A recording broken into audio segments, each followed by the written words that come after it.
Hello and welcome to the Parenting Connection podcast. We are here to bring the information you need to help you rediscover moments of joy in parenthood in a way that's simple and meaningful for you and your child.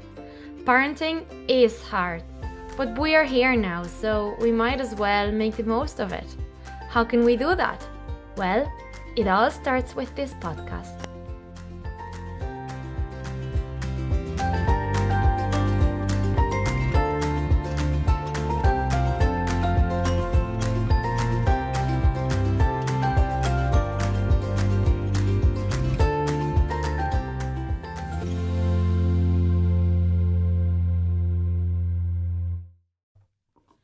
Hello and welcome to today's podcast episode. I'm joined by Edel Walsh. She works at Edel Walsh Coaching and Consulting. And thanks for joining us, Edel. Oh, I'm so delighted to be here. Today we're going to talk about students, exams, stress, managing emotions, technology. At what age? What's the age you would be working with? So it would depend, but usually we're talking kind of the fifth year students to leave insert and up. So again, you're late teen, nearly early adult. That they're the people that I work with, and then I work all into adulthood then after that. Okay, what made you start working with students and children, adults? Absolutely. So look, that's a really great question. I suppose I've had a very varied career. I started out as an accountant. So you're like, well, how did I get into the learning space? But I suppose when I was training to become an accountant, I was training in a Big Four accountancy firm, and we were working by day. We were doing our exams by night. So we're going to college at night and weekends. And it just really wasn't, I suppose, a conducive kind of learning environment. Like, I love learning. It would be one of my number one values. And dare I say, I even loved the books, loved studying as well, actually. So when I was studying to become an accountant, I said, well, like, where is the actual learning experience here? You know, I suppose we needed to get these exams, but it was very much a tick the box exercise. So I suppose when I was doing my training, I really felt, God, there has to be a better way than this. So I didn't really stay in traditional accounting at all. Pretty much straight after I became an accountant, I went into the world of lecturing. So I felt like I wanted to give back to student accountants in a sense, I suppose, and give back to them in the classroom by giving them a really meaningful, I suppose, learning experience. I absolutely loved that part of my career. So I lectured for maybe 10 to 12 years. And in that time, I was also an examiner. So I wrote lots of exam papers for accountancy students. And again, I loved all of that. But I suppose how I got to where my business is now, in 2017, I moved into, I suppose, a learning role within an accountancy firm, and I trained to become a coach. And then during COVID, I suppose like COVID was, impactful for let's say most people, but for me it was kind of really life changing. I was really, really sick during COVID. I had real bad, I suppose, implications after getting my COVID vaccine that resulted in me in being in hospital for a long, long time. Yeah. So let's not get into that. Yeah. So, but I suppose that was probably one of the best things that actually ever happened to me, because I really kind of stepped back, looked at my life and said, God, what am I doing here? So I wanted to get back to... That's really powerful, how there's always something to learn and take from every experience, no matter how bad it is. There's always, if you step back and you're able to see that, the learning opportunity is always massive. It was massive. And as hard as that time is, I am so grateful, because I wouldn't be sitting in front of you today only for that experience. So I suppose I went back to the drawing board when I was really sick. I said, you know what, if I get through this, and thankfully I did, that I would go back and I suppose go back to my passion. And that was all centered around, students and supporting students, with their studies and with their exams, so that they would have, I suppose, a meaningful learning experience, but not through lecturing. It was more supporting them through the process. So now my business is a student and exam coach, supporting students, I suppose, reach whatever potential they want for themselves, but all the time maintaining their balance, in particular if it's a working student, and well-being is at the, it's at the forefront of everything. So while I was training to become a coach, I also trained to become a mental health and wellbeing coach. So it forms a huge part of everything I do. So that's it in a nutshell as to how I got. What would be the main difference between the way you teach them and traditional learning? That's a great question. So I suppose when I am working with students, it's very much, we don't really look at, okay, here's a maths problem, Edel, how do I figure this out? That's for their tutor or their teacher. For me, it's looking at how they are actually learning. So if they're, say if they're an exam student and maybe they're doing their junior cert or maybe doing their leaving cert, and it's like, well, I want to do 2 hours study tonight or whatever they want to do. And a lot of time after doing that study, they're like, oh God, I actually didn't learn anything. I sat here, I ticked the box of studying, but actually I don't remember anything. And then that cycle of frustration happens and the lack of motivation. So I suppose where I come in is, you've got your students, your tutors to help them with the technical part. But I look at the person as an individual. We all learn differently. We all have different things going on in our lives. So I look at the student and I work with them and say, well, what is the best way that will help you, have if you want to study for an hour, how can we make that as productive as possible? So we're all different. A teacher might say, well, you need to do your homework and you need to do 3 hours of study at night if you're doing your leaving cert. But there's no prescribed format. We are all different. What might work for you may not work for me. So I really look at the student as an individual, helping them carve out a plan, look at what else is going on in their lives. Because a lot of the time, everything is interrelated. So a lot of the time, a student might be struggling with maybe stress or anxiety. Of course, that's going to impact on how they're studying and getting productive study done. So I suppose a little bit of my work is looking at how you study and how you learn, and then putting, I suppose, evidence-based, research and strategies into place to helping them learn properly, or not properly is the wrong word, more effectively. But then looking at everything else that actually I've no problem with the studying, but when I go into an exam, I get really stressed and it impacts my performance. So that might be something else that we'd look at. So it's, as I said, I really don't focus on this is how you answer a question and the content. No. Mm-hmm. And sometimes people come to me and say, like how, this is the type of question that's come up. And I said, that's not for me. I was that person in my lecturing career, whereas now it's very much, let's look at everything else around, your situation and see how we can help you study smart and not hard. Because I suppose, Mary, a lot of people come to me and say, oh, Edel, I'm studying, I'm doing all of this study and I'm putting in the hours, but I'm just not getting the results. So that's why you go back and say, well, tell me exactly what you're doing and let's find a plan that works for you. Not a plan that your parents say you should be doing or not a plan that your teacher says. You. So let's find that plan that works for you. That's really powerful, because how quick is the system to make you think that you're stupid when things don't work out for you? Yeah. Instead of going, okay, what's not working? How can we adapt what we're doing to you and your life, your environment? And I know it's hard because in the classroom we'd have lots of students, but we're getting there. I think there's lots of changes now. It happened in preschool, now it's moved to primary school with the new curriculum, and now they're looking at the senior years now and making lots of changes there, because it's hard. Why do I need to learn what you tell me to learn that I should be learning just because you're saying so? Yeah. I'm not interested in that. Yeah. And, through play, we can create that interest because I have a challenge and I need to solve it, and I'll do that through play. But how do you get that motivation in the more senior years of students? That's a really good question. So motivation is probably one of the big things that comes up. And a lot of the time I talk to parents and they're saying, oh, look, Edel is just not motivated. What am I going to do? And then a lot of the time you actually talk to the student themselves and they're absolutely fine. Sometimes I suppose us as parents, we have an expectation, and definitely in Ireland, we've got a hangover or hang up about the leaving cert, and we all probably had experiences of the leaving cert and we're nearly translating that onto our kids. So I suppose Yeah. So the expectation would be, oh, my child is so excited to study for that exam. It's so exciting. They can't wait to get home and study. Has anyone ever experienced that? Never.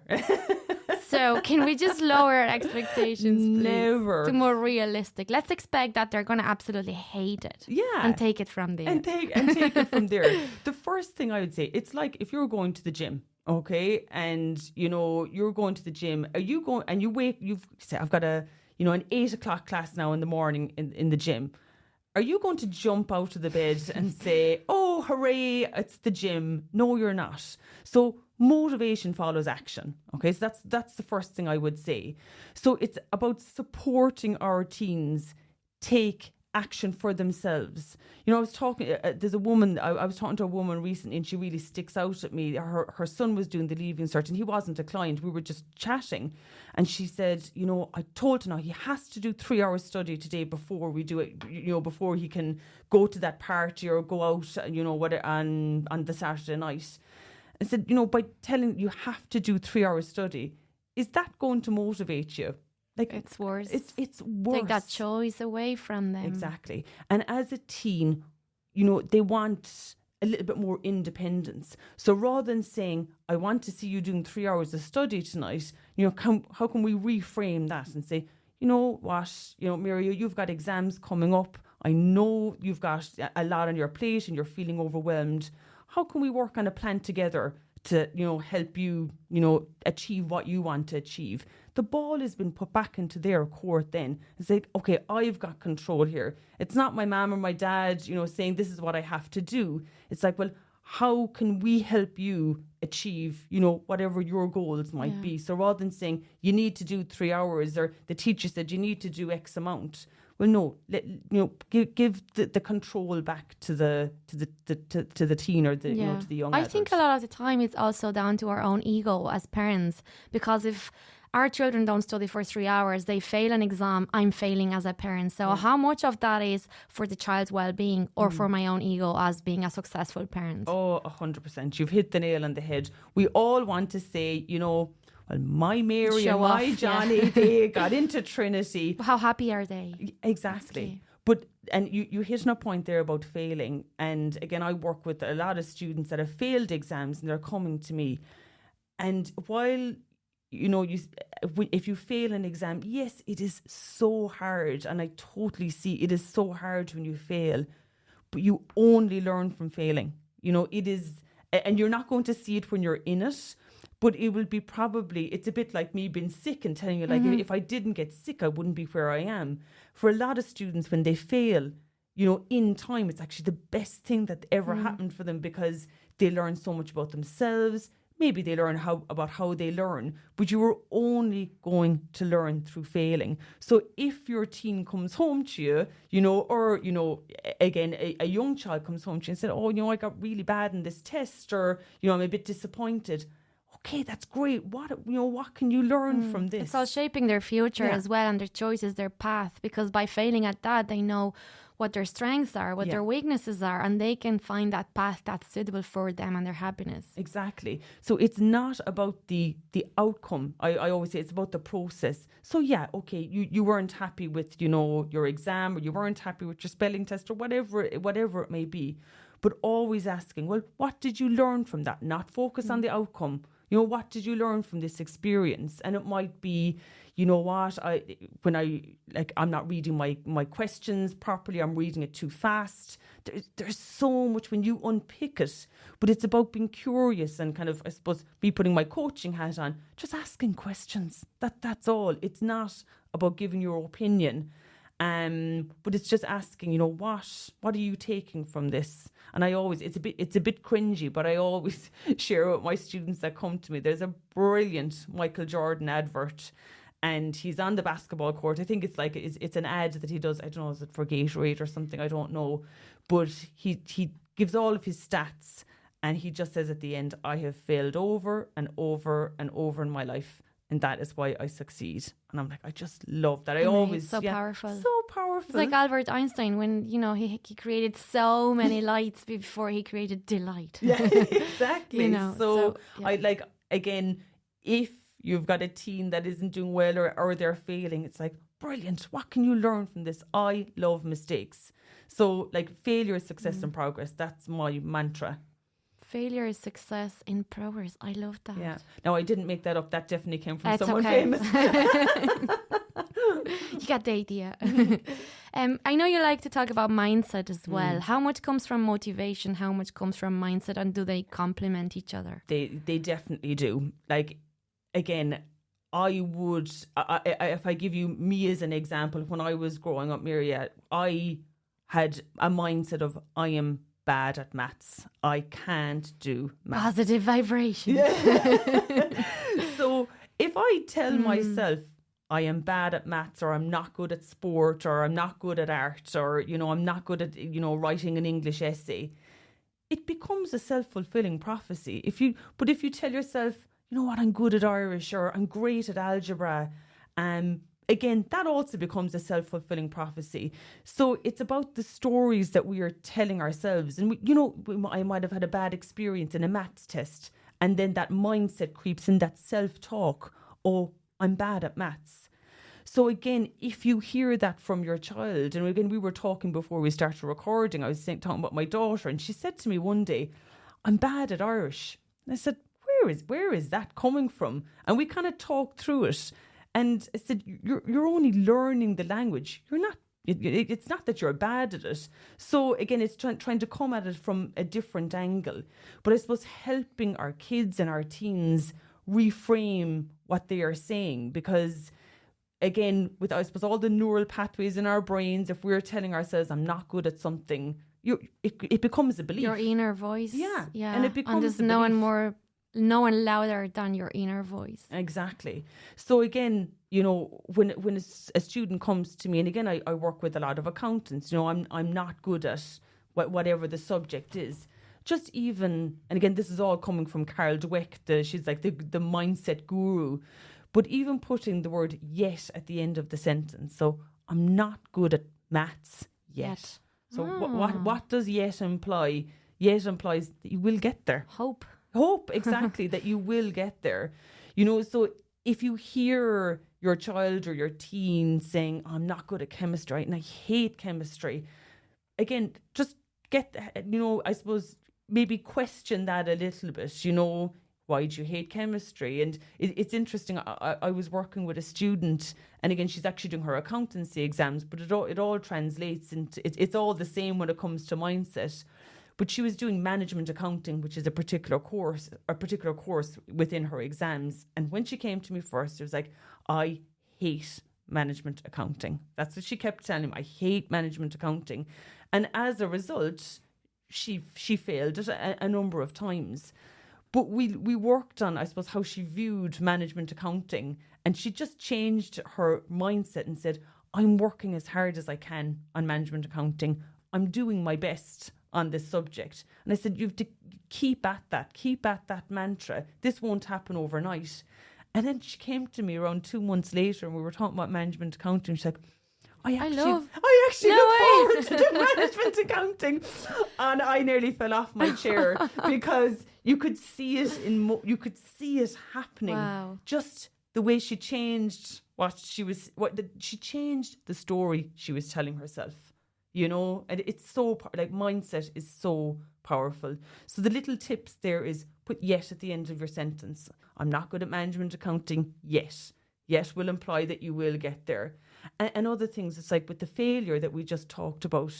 Again, it's how are you viewing failure? You can view it as something that's really, really bad, or you can view it as something, this is a learning experience. What am I taking from this? And then I suppose the final point, the point on mindset is, if something isn't working for you, if how you're studying isn't working for you, or if your approach to your child isn't working for you when it comes to their study and exams, you need to be open to changing your strategy. So if nagging them and telling them that they need to go to their bedroom, and you've been doing that for the last 6 months, if that is not working, you need to be open to changing your strategy.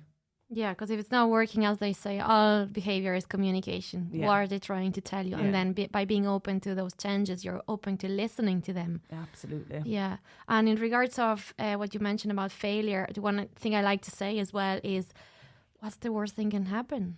If I fail, I'll go again. Absolutely. What's the worst thing can happen? It's not the end of the world. It will feel hard at the time. There's no doubt about it. But when you get time to actually go in, reflect on that experience, if you can, it will be, there's so much learnings you get from failure. When you succeed, that's great, but there aren't the same amount of learnings that you get as you would from failure. Yeah, absolutely. Let's talk homework. Yes. Do we like homework? No. So I've got one little boy and he's only in preschool, so we've no homework there. And I've got a 7-year-old and I've got a 9-year-old who both get homework. So, and again, we were saying before we started recording, we were talking about homework, and they both came home yesterday and said, we've no homework this week. And I was like, Yay. That is great. So my view on homework is I don't mind it, okay? But for me, I suppose the reason I don't mind, I don't like a lot of it. The reason I don't mind it is, I suppose, kind of the educator in me, I suppose, is like, how are they getting on? How is the reading going? So if they have a little passage of reading, I can see how they're getting on. Or, if they've got some maths and I can see they're struggling, then that for me is, okay, I might need to, put a little bit more time in here. But again, when it comes to the homework, and again, I think as parents, a lot of the time we can be fixers, and, I'll help you with this. And obviously I do help them with their homework, but I've tried to change my tact, and particularly with my son, he'd always have sentences to do, put words into sentences. And even with that, his automatic reflex will be, Mommy, what will I how will I put park into a sentence? And I'll always bring it back to him. It's like using the coaching questions. What do you think it'd be a good idea here? Whereas it'd be just as easy for me to say, I like to go to the park, and just give him the answer. But he's using me to think, whereas just say, what do you think might be a good question here? He'll always come up with something, so it's just that's, I suppose, the pros for homework. When it's too long, I suppose, then, I always try and 20 minutes, 25 minutes. If it's going over that, we try and just speed it up, or say, let's move on from it. Yeah, that's a great tip, actually, as parents, helping and supporting our children while they're doing homework, to ask questions instead of giving answers, because it doesn't just help them with their homework.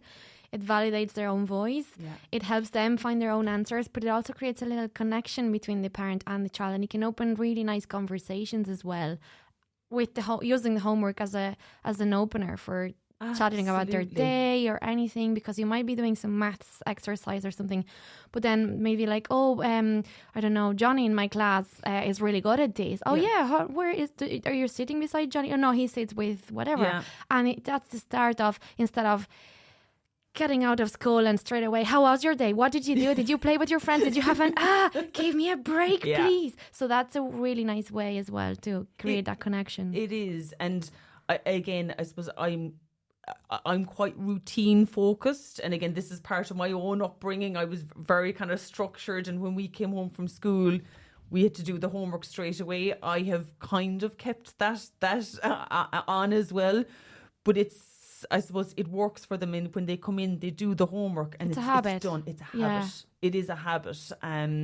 So again, I suppose what I'm learning, and I'm only learning as well with my young kids, is just, it's asking the questions. And, in particular things like, my son, he's got a great teacher, and they have, the spelling tests, but she doesn't call it a test. She calls it a review. So it just takes away any stress, because when you hear the word test, you're like, we've got a test on Friday. And then you're really not assessing the actual outcomes or results, because that pressure and stress takes away your actual knowledge. Yeah. And so the word test never comes into it. God. He just said, and I said it to him one day. I was like, do you have a spelling test tomorrow? No, we have a learning review. Or a spelling review. I was like, okay, fair enough. So Brilliant. It's great. I love that. Yeah. So look, there's pros and cons. There's pros and cons. They're really good points. And I do hate homework, but after talking to you, I think I need to stop saying I hate homework. Maybe I'll get to love it one day. I'm trying my best to like homework, so I want you to change your mindset. I'm trying really hard. I don't like homework yet. Maybe in my next life. So what are the differences in how children learn when they're in primary school and when they're in secondary school? Oh, that's a good question. So again, it's all very individual, in terms of how we learn. And like when I look at my own kids, and I suppose that's the only experience that I have, when it comes to, the smaller kids, I know that my daughter learns very differently to my son. So in order to support her, you've to adapt. And again, for my son, he gets things maybe a little bit quicker than my daughter. And there's some things that he doesn't. Whereas I know for my daughter and for most people, it's repetition. So I suppose when we're learning, and again, this can be for a child, a teen, or even an adult, there's a great phase or phrase, I should say, it's called, where are you in it's called the Goldilocks zone, okay? And this is the learning zone. So we know Goldilocks and the Three Bears. And when Goldilocks went into the house... Story time. Yeah, she ate the porridge, and Mommy Bears was too hot, Daddy Bears was too cold, and Baby Bears was just right. So when we're learning, we want to be in that Goldilocks zone, that just right zone. So if it's too easy, you're not going to be challenged, you're going to be demotivated, and you're going to be bored.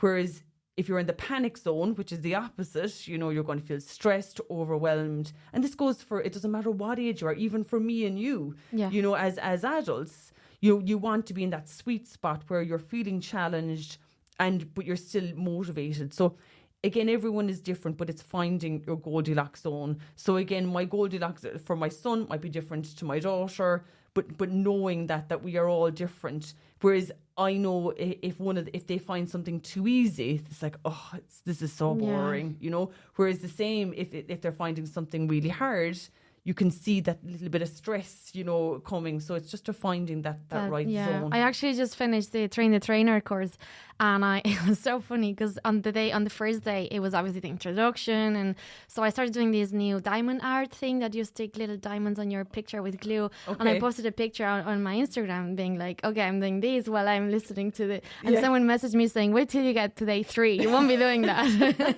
So I was in that, it's too easy zone. And then as it gets harder, I'm like, I need to listen. Yes. And then like, oh God, I have to listen here. So you were in the... It's the challenge then that brings that motivation and be like, okay, I need to understand this. And then when you get it, you're like, that's where the motivation comes. So again, if you're going back to kids, and again, I can see it with my daughter when she's doing a maths problem, and she's definitely in the Goldilocks zone, and sometimes she might even be in the panic zone. But when she gets it and she finds the process in terms of getting it, you can see, oh my God, the joy, pride, and that you did all this, and it's all about, for me, it's simplifying everything. And I can only speak for maths because I had a bit of a hang up about maths myself, but break everything down into small manageable chunks, that's the key. Yeah, absolutely. Growing up with technology, phones, what's the impact on motivation, mindset, on everything else we talked about? And how can we support our children with that? Yeah. So I suppose I can see... Because technology is not going anywhere. No. And that's the thing. We have to accept it and embrace it in a positive way. We do. So I suppose what I can see coming through in my own work, and particularly with, teenagers, and when I work one-to-one with a teen, a lot of the time I start with, it's called a wheel of education. And, I look at all these different segments, like, your motivation, your how are you feeling, your well-being, your study environment, and distractions is always in there. And I get them to rank each segment. It's like a coaching tool from, let's say, 1 to 10. 1 being this is really bad, 10 being I've got this. And when we come to distractions, 99% of the time they will always say, I'm at a 2 or a 3, and say, well, what are your main distractions? I know straight away, it's the mobile phone. And you might say, well, isn't it very obvious that, in order to be not distracted and to get your study done in an hour or whatever, you'd put away your phone. But that is absolutely not the case. This is a generation of people that have grown up with a phone in their hand. I don't think that, and from what I'm seeing coming through my work is they don't realise it's such a distraction. And I suppose in particularly the Leaving Cert students that I've been working with, when they kind of come to that realizations, oh, I am actually checking my phone every 7 or 8 minutes. And they're like, I really want to overcome this. So again, through coaching, I say, well, what can you do? I'm not going to tell them to put away the phone. That's giving advice. What could you do here that might work for you? And again, 95% of the time they'll say to me, well, if I'm studying for an hour, I actually might give my phone to my mum or dad so that I won't be distracted by it. So phones are having... But it has to be the child deciding that that's the key. Otherwise, they'll just be angry for an hour. It's not going to work. Exactly. Yeah. So it's like the parent telling, Johnny, you need to study for 3 hours. Poor Johnny. Poor Johnny's getting an awful doing. But it's that was Johnny. Sorry, Johnny. We love you.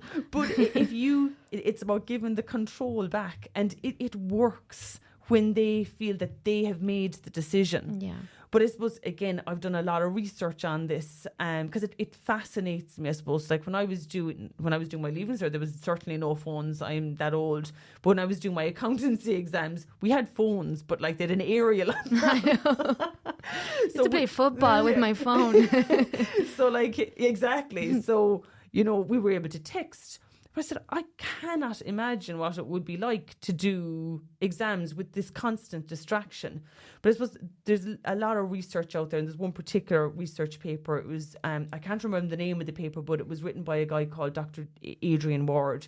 And he, I suppose, researched, he had kind of 3 cohorts of students. One set of students studied with the phone, let's say, on the desk, okay, which is a lot. Even if it was on Do Not Disturb or on silent, that was one cohort.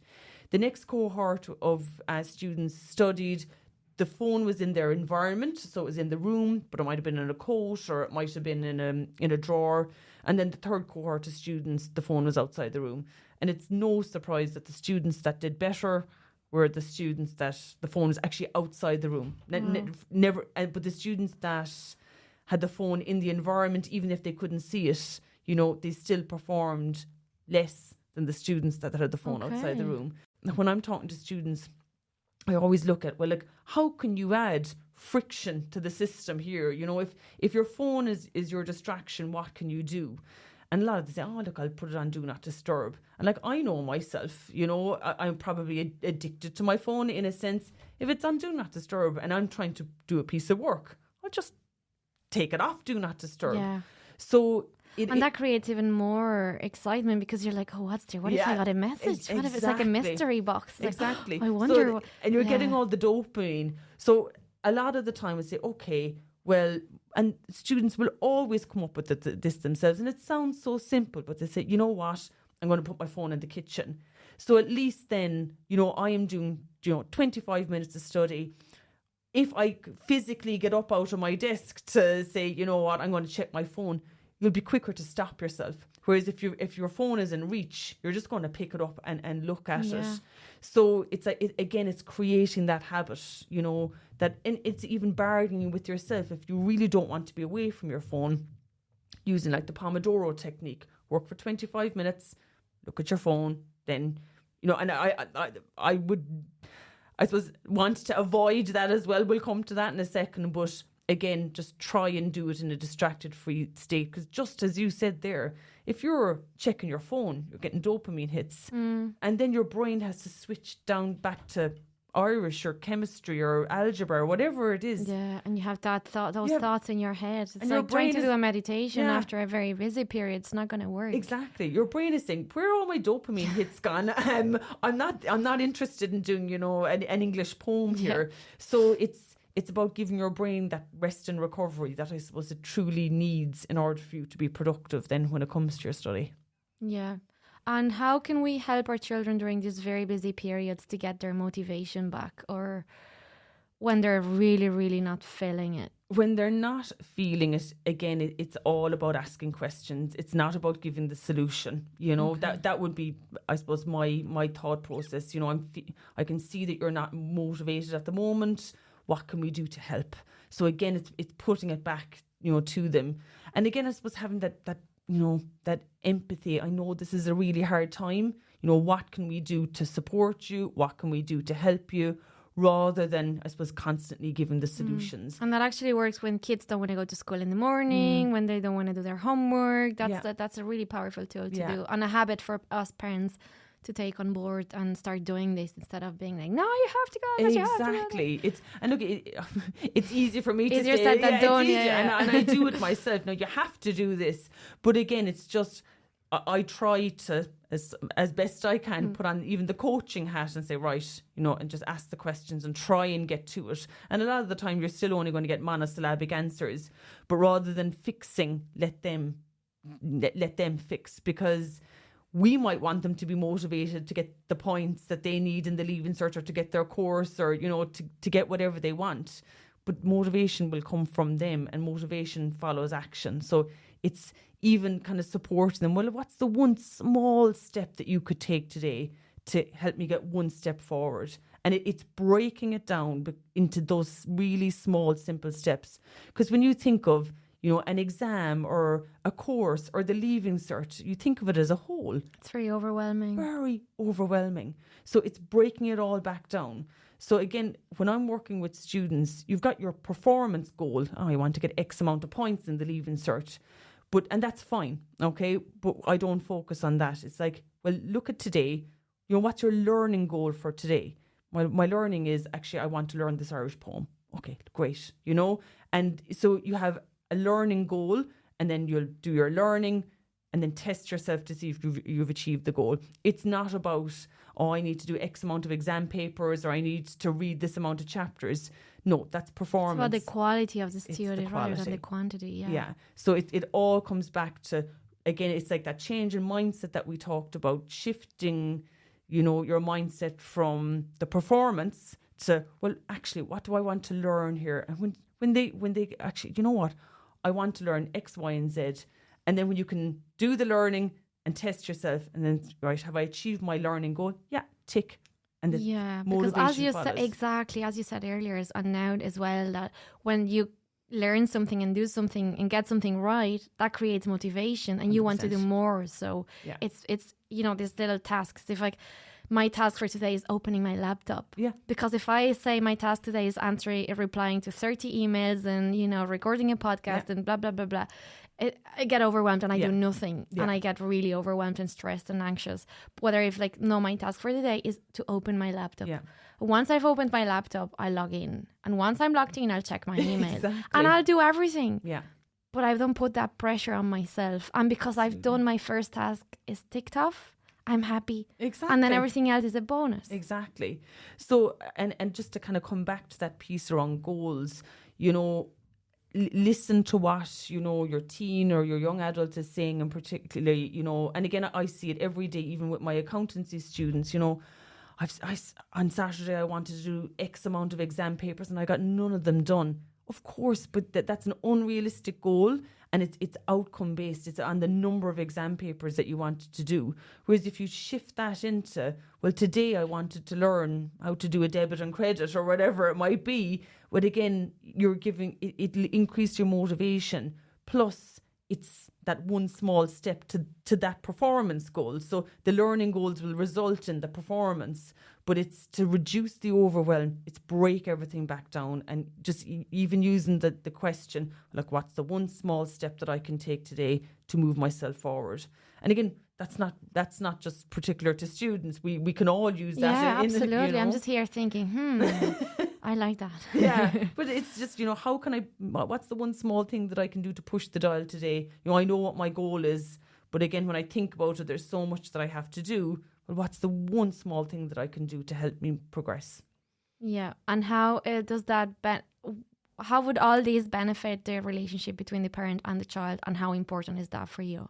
Oh my God, it's so important. I think, for me, I suppose when I look at my own children, it's that they have, I suppose, the confidence to know that what they want, they can achieve, and I'll be their supporter. Again, this isn't an ideal world. I'm not saying I do this every day, but it'll give them, I think, that confidence and to trust themselves. That's huge, and I think it'll end up building resilience. Whereas my son asking me, Mommy, how will I make how will I put park into a sentence? If I give him the answer, he's like, Mommy's going to always give me the answer. Whereas it's like, no, push it back to him. They'll stop asking someday and just do it themselves. Exactly. Yeah. But it's an automatic reflex. He will ask me every single day. But what do you think? What do you think might be a good idea? And he'll come up with something, and it'll be perfect. And also, by asking you doesn't mean he actually wants you to give him an answer. Yeah. He's just looking for that reassurance, and he's actually thinking out loud. Maybe like, oh, what can I put here? Exactly. But Mommy obviously just testing you. If you tell me, that's great. Yeah. But, so I think, as I said, it's all about, building resilience, but I've still got young kids yet. I don't know. I can't say I'm an expert as well in that when it comes to, I'm just seeing what works for me, and it's all trial and error. I've absolutely made mistakes as well. There's no doubt about it. But as you said, it all works. We're all different. So, you have to know your situation. But by having the information, you can make better decisions on what works for you and what's out there available. Exactly. And I think definitely, I suppose my coaching has helped me ask them questions as opposed to constantly giving them answers. So that's one thing I would credit that for. It's rather than being the fixer the whole time, it's just, ask questions, and you are definitely getting more out of them by asking. Yeah, that's really... yesterday my daughter her teacher wasn't in school, and they had to go, some of them, they all went to different classrooms, and she went to 5th class, and she came home really overwhelmed. She says she hated it. She had a horrible day. So I asked her, what did you do? She said, I just went there and I sat with my friend. I was like, okay, so let's write down all the good things that happened today. And I was like, this pretend role play coaching game is really fun. I was like, okay, you write down the good things. So I got to say it with my friend. Yeah. And then she got to play some game that they never played because it was like older kids game. And then we wrote a list of all the good things that happened today, and it was changing that mindset. And then she looked at it and she read it all, and we wrote it all in first person. So I sat with my friend. I played this game. I learned about this. And then she read it all, the whole list, and she's like, Mommy, that looks like I actually had a good day. Oh, I love that. Wow. And I'm like, yes, you actually did.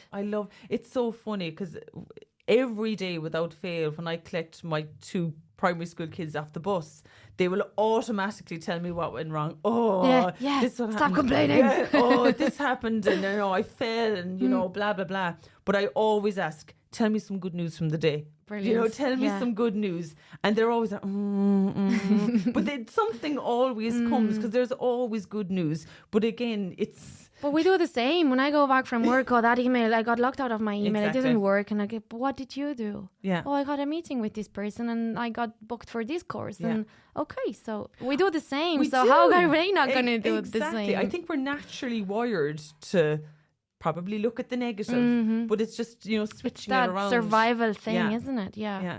But it's just switching it around. Well, look, what and I suppose in a sense by doing that, it's a little bit of gratitude, practicing gratitude, oh, well, look, actually what went well today? Well, I got to sit here with you and we're having a lovely conversation. So, it's just changing the mindset from being, I suppose, negative, not to be, overly positive. Like there is such a thing as like toxic positivity out there as well. Yeah, that's annoying. It is very annoying, but it's about really being realistic. Realistic, yeah. Yeah. So, but it's just the small little words can have a huge impact. Yeah.